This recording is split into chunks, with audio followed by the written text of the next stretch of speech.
তো এখন আমরা দেখব আমাদের StudyNote 7 প্যানেলটা কিভাবে আমরা অ্যাপস এর সাথে যুক্ত করতে পারি। তো সর্বপ্রথম আমরা আমাদের ফোনে চলে যাব। ফোনে চলে যাওয়ার পর প্লে স্টোরে চলে গেলাম। প্লে স্টোর থেকে আমরা একটা অ্যাপ সার্চ দেব, সেটা হচ্ছে টুয়া নামের এই অ্যাপসটাকে আমরা সার্চ দেব, এটাকে ইনস্টল করে নেব। এই টুয়া অ্যাপ ছাড়াও স্মার্ট লাইফ নামে আরো একটি অ্যাপ রয়েছে, যেটাতেও আমরা চাইলে এটাকে কানেক্ট করতে পারবো। ওকে, আমাদের ইনস্টল হয়ে গেছে। আমরা অ্যাপসটা এখন ওপেন করে নিচ্ছি। আমরা এগুলো দিয়ে সামনের দিকে চলে গেলাম। এবার লগ ইন এবং সাইন আপ দুইটা অপশন এসেছে। আমাদের যদি অলরেডি অ্যাকাউন্ট থাকে তাহলে সেক্ষেত্রে আমরা লগ ইন করবো, আর যদি অ্যাকাউন্ট না থাকে সেক্ষেত্রে সাইন আপে ক্লিক করে আমাকে একটা ইমেল আইডি দিয়ে নতুন করে অ্যাকাউন্ট তৈরি করে নিতে হবে। আমার যেহেতু একটা অ্যাকাউন্ট অলরেডি আছে সেহেতু আমি লগ ইন করে নিচ্ছি। এখানে বাংলাদেশ, লগ ইনের জন্য এখানে ইমেল আইডি এবং পাসওয়ার্ড দিতে হবে।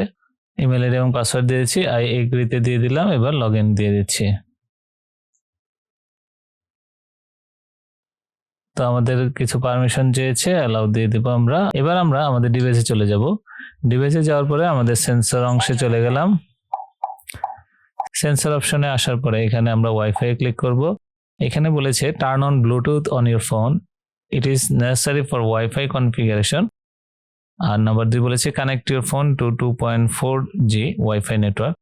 এখানে বলেছে যে আমাদের ফোনের ব্লুটুথটাকে অন করে নিতে, যেটা আমাদের এখানে অলরেডি করা আছে। ব্লুটুথ এবং লোকেশন যদি অন না করা থাকে আমাদের ফোনে অবশ্যই সেটা অন করে নিতে হবে, এবং আমাদের ফোনটাকে 2.4G ওয়াইফাই নেটওয়ার্কের সাথে কানেক্ট করতে হবে। এই বিষয়টা হচ্ছে আমাদের রাউটারে যদি একাধিক অ্যান্টেনা থাকে সেক্ষেত্রে দেখা যায় যে দুইটা নেটওয়ার্ক তৈরি হয়, একটা 2.4G এবং একটা 5G। তো আমাকে অবশ্যই আমার ফোনটাকে আগে 2.4G নেটওয়ার্কের সাথে কানেক্ট করে নিয়ে তারপরে এই অ্যাপসের সাথে আমাদের ডিভাইসের কানেকশন প্রসেসটা শুরু করতে হবে, অন্যথায় কিন্তু এটা কানেক্ট হবে না। তারপর আমরা এখানে ওকে দিয়ে দিলাম। এবার বলেছে airlink, click the airlink button to enter the Wi-Fi setup mode. আমরা এয়ারলিঙ্ক বাটনে প্রেস করে দিচ্ছি। Wi-Fi will be reset, please confirm. আমরা ওকে দিয়ে দিচ্ছি। 180 সেকেন্ড সময় সে দিয়েছে। এখন আমরা আমাদের ফোনে চলে আসবো। ফোনের উপরের কর্নার থেকে প্লাস চিহ্নটা আমরা প্রেস করে অ্যাড ডিভাইস দিয়ে দেবো।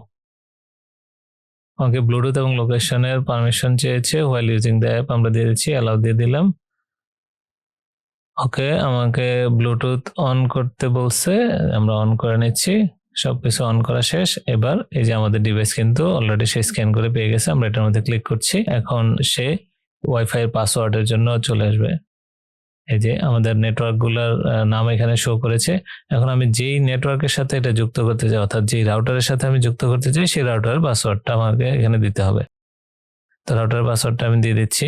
রাউটারের পাসওয়ার্ডটা দিয়ে দিলাম। এবার নেক্সট দিয়ে দেবো।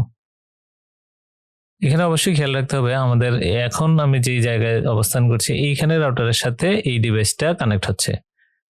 আমরা যদি আবার রাউটার চেঞ্জ করি বা অন্য কোনো স্থানে নিয়ে যাই সেক্ষেত্রে ওখানে যে রাউটার আছে ওইটার সাথে আবার কিন্তু কানেক্ট করতে হবে। এটা কিন্তু অটোমেটিক কানেক্ট হয়ে যাবে না, কারণ নতুন নেটওয়ার্কে আপনি গিয়েছেন, ওখানে আবার আপনি পাসওয়ার্ড দিয়ে সেম প্রসেসে আপনাকে আবার এটাকে এই ডিভাইসটাকে অ্যাড করে নিতে হবে। তো আমাদের এখানে ডিভাইস অ্যাড হয়ে গেছে, তো আমরা এখন ডান দিয়ে দিলাম। নোটিফিকেশন টেস্ট, আমরা টেস্টে চলে গেলাম। কিছু পারমিশন আমার চেয়েছে, নেক্সট দিয়ে আমরা চলে গেলাম সামনের দিকে।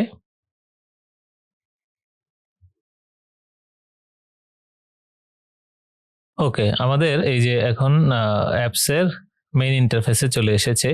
এখানে উপরে ব্যাটারির কত পার্সেন্ট এখনো চার্জ বাকি আছে সেটা দেখছে 100% এবং নো সিম কার্ড। আমাদের ডিভাইসে এখন সিম নেই, এই জন্য উপরে নো সিম কার্ড দেখাচ্ছে।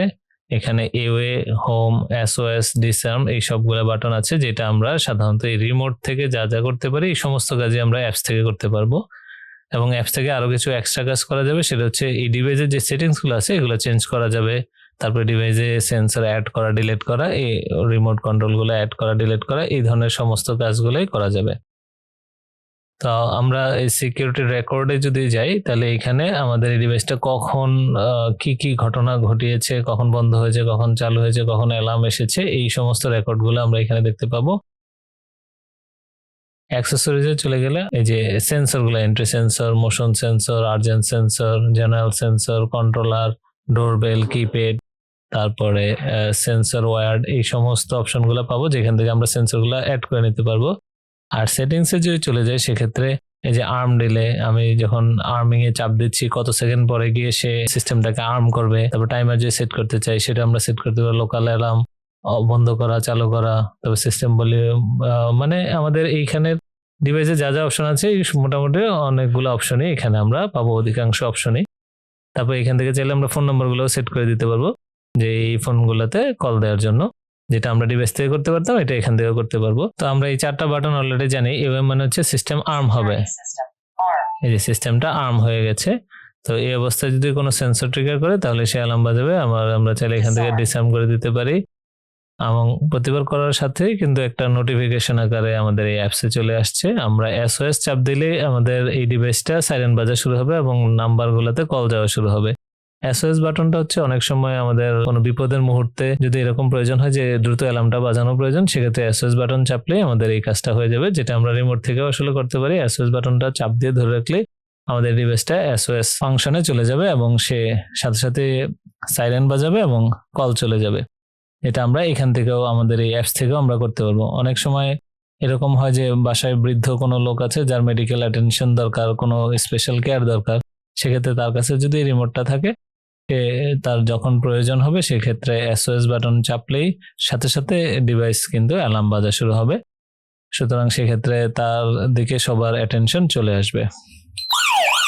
এই যে আমরা এসওএস দিলাম, অ্যালার্ম রিমুভ, তাহলে আমাদের এখানে অ্যালার্ম বেজেছে এবং এখানেও কিন্তু নোটিফিকেশন আকারে এটা চলে এসেছে। তাহলে এভাবেই আমরা খুব সহজে অ্যাপসের সাথে আমাদের স্ট্রিনিও 7 প্যানেলটাকে যুক্ত করতে পারি।